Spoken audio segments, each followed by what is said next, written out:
For centuries, knowledge has been hidden in plain sight across the sands of time, whispers of lost civilizations, cryptic symbols, and forbidden.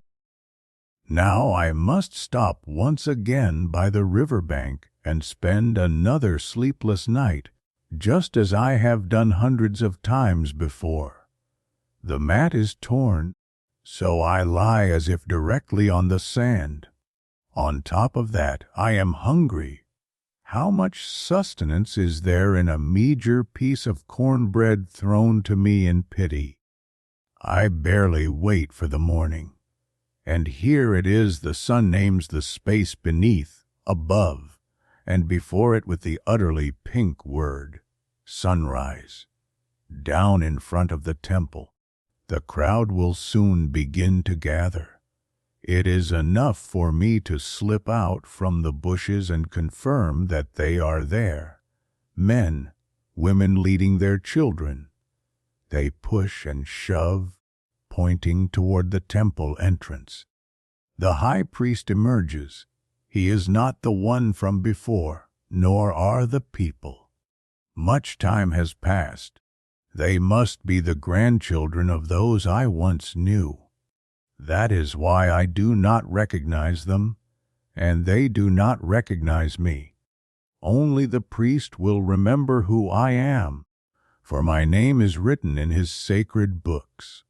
He is a lean old man, his face streaked with veins and tiny age spots like fig seeds. He raises his long arms and proclaims that he has chosen the cat as their totem because it is agile, swift, and cunning, and because it has 9 lives, which it will bestow upon the men so that they may go forth against the Hittites without fear. They will march north, conquer new lands, take slaves, for the Hittites make excellent slaves. They will advance ever northward, crushing fortress after fortress, and no force shall stop them. His words are heavy, persuasive. The people can already see the immeasurable riches of the Hittites before their eyes.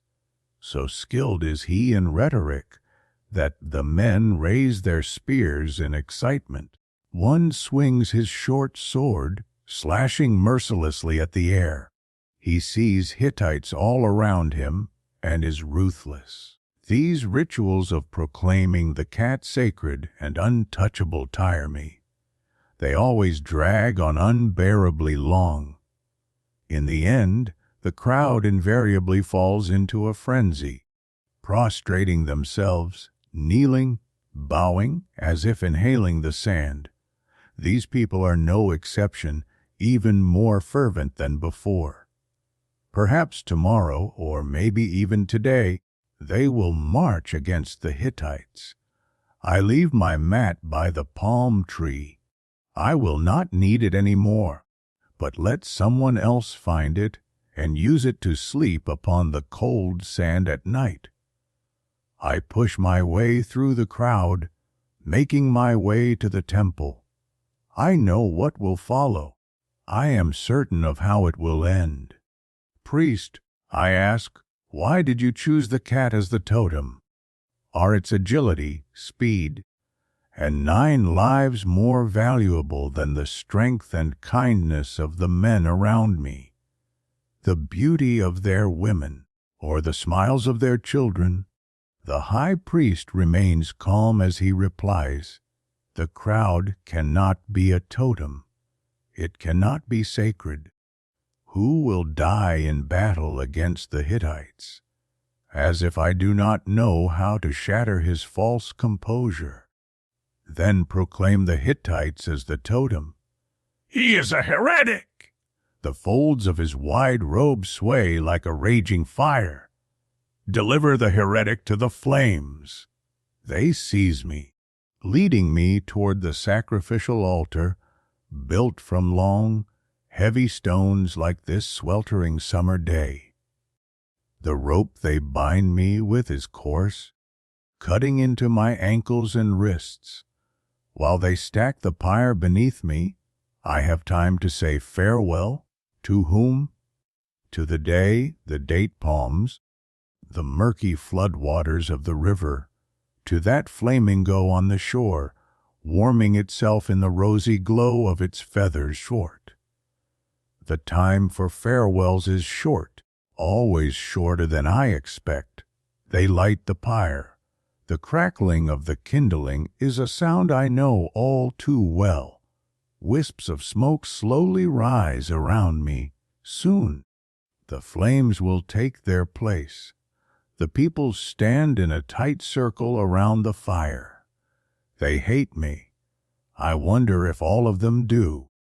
I wonder when they will finally grow tired of their hatred, for that is the price of my 100th burning here, for them to exhaust their loathing, to cease burning me, to reach a point of mercy for me and for themselves.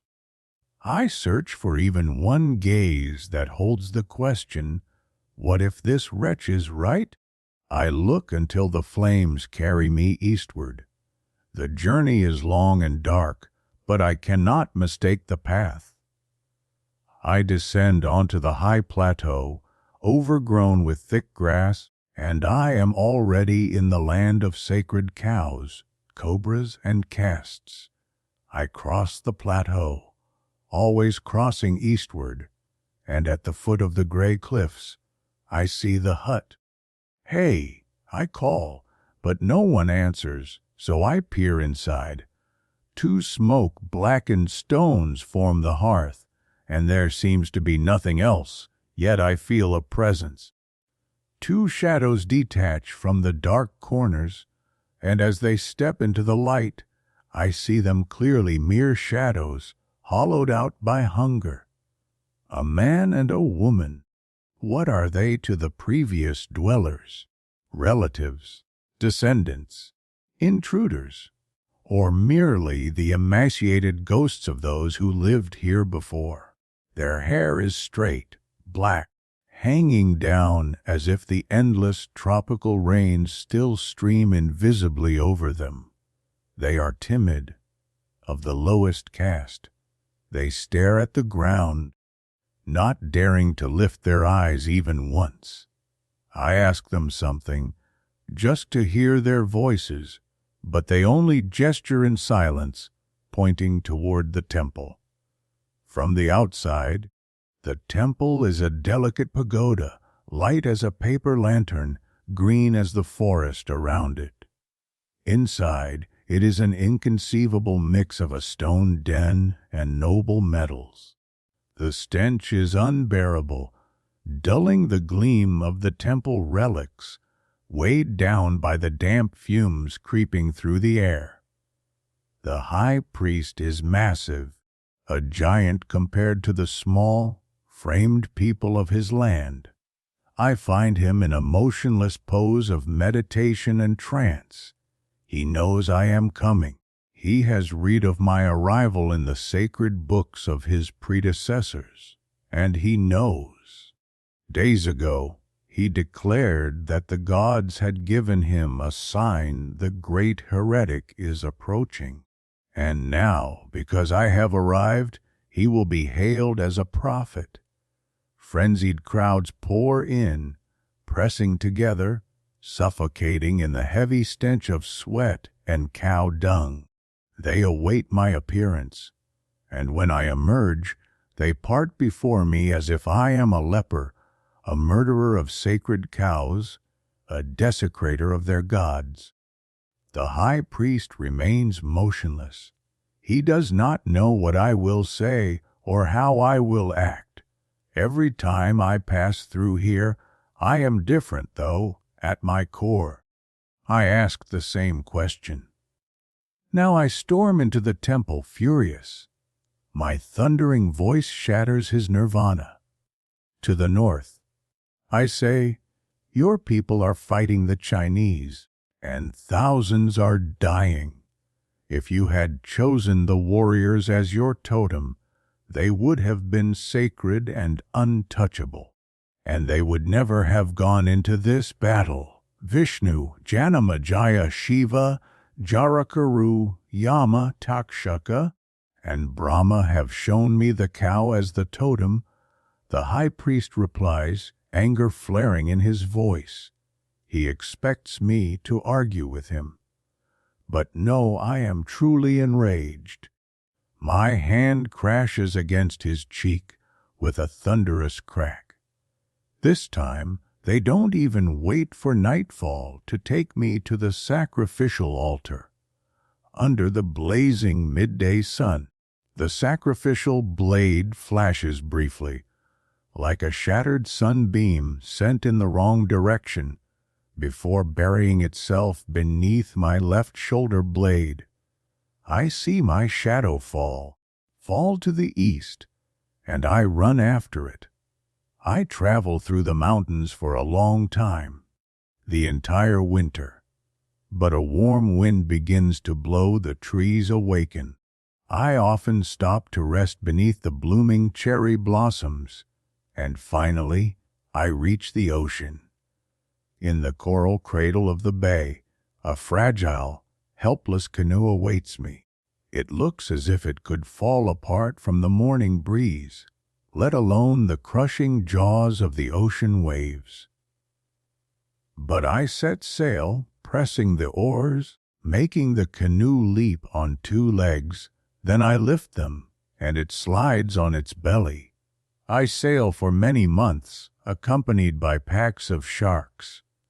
When I set foot on solid ground, I find the same scene. Hummingbirds and robins enchant the sky with their wings and song. But it is the same.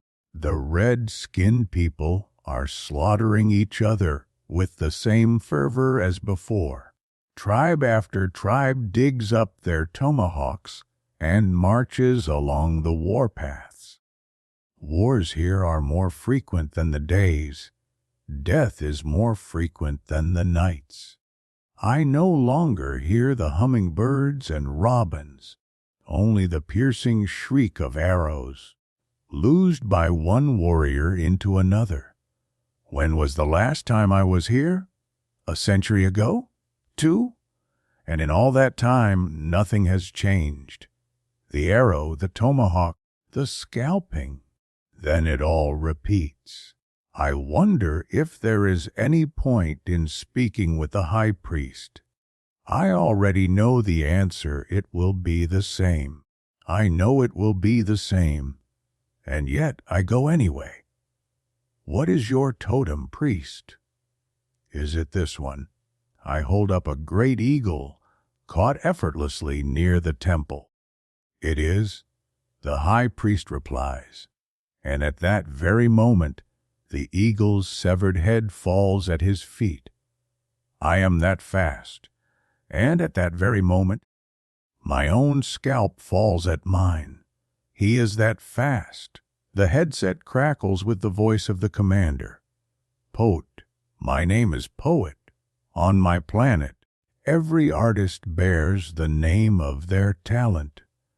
Poet, I remind you that your participation in this experiment is voluntary, and you can withdraw at any time.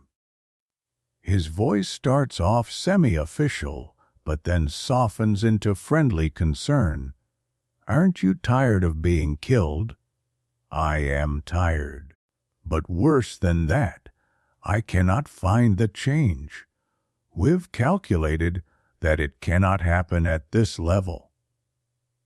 And in the future, we've calculated that too.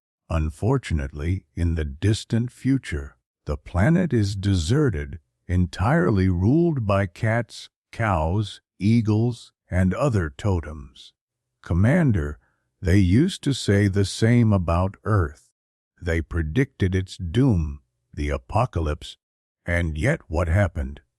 How far have we, the people of Earth, come?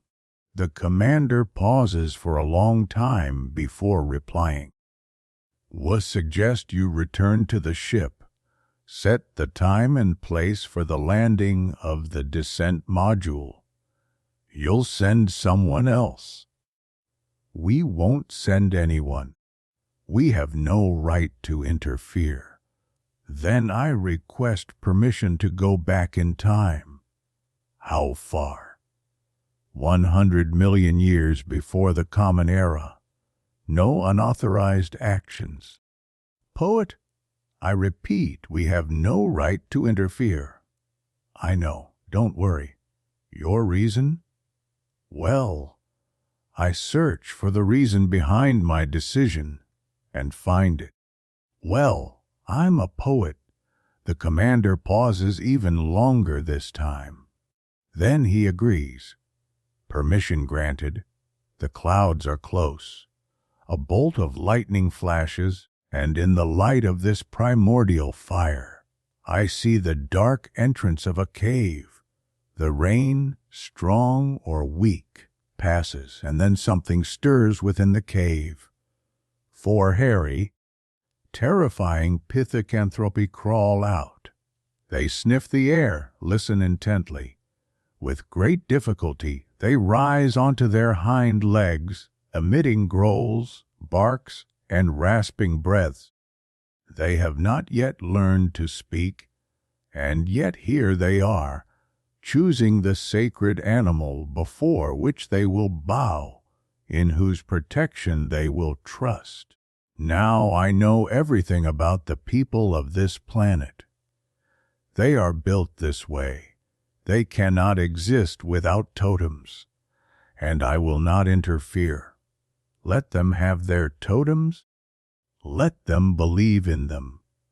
But who will stop me from whispering the name of a new one? From the cave, the rest of the tribe watches fearfully, waiting to see what the four will decide. They snort and grunt. This is their form of discussion, their primitive debate. I join in. No, I will not say how. That is a poet's secret, though what secret could there be in the very first poetic lesson, right? Yes, they have accepted me as one of their own, strain our jaws, lips, and tongues for a long time, struggling to pronounce the sacred and mysterious name of our new totem. Homo sapiens! We pound our chests and growl. Now, I walk with the tribe. We have been traveling for many days. This morning, we stopped among the slender fingers of the reeds. We raised our own fingers to the sky and prayed to our totem, asking that when we become like it, we will not forget who we are.